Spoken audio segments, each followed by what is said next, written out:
അങ്ങനെ ഒരു ദിവസം ടാഗോർ ഒരു രാത്രിയിൽ മെഴുകുതിരിയുടെ വെളിച്ചത്തിൽ അദ്ദേഹം എന്തോ എഴുതുക വായിക്കുക എന്തോ ആയിരുന്നു.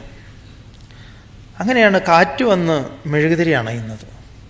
ആ സമയത്ത് ഈ ഹൗസ് ബോട്ടിനകത്തേക്ക് നിറയെ ചന്ദ്രന്റെ പ്രകാശം. ആ പ്രകാശം കണ്ടപ്പോൾ അദ്ദേഹത്തിന് അത്ഭുതം വന്നു. ഓ, ഈ മെഴുകുതിരി വെച്ചിട്ടായിരുന്നല്ലോ ഞാൻ ഇത്ര നേരം, ഇത് തടസ്സമായിരുന്നു.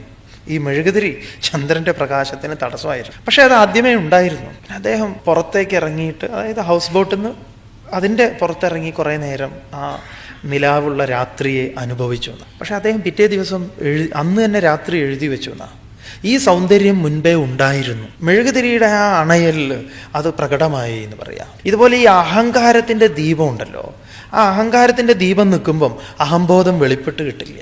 അതിങ്ങോട്ട് അണഞ്ഞു കഴിഞ്ഞാൽ പിന്നെ ഇതിങ്ങോട്ട് പ്രകടമായി. അതിന് ഈ ഉൾവലിയൽ ആവശ്യമാണ്. ഇതിപ്പോൾ ഉള്ളിലേക്ക് പോകുന്നേ ഇല്ല, ഇതിങ്ങനെ പുറത്തേക്ക് പോയിക്കൊണ്ടിരിക്കുക.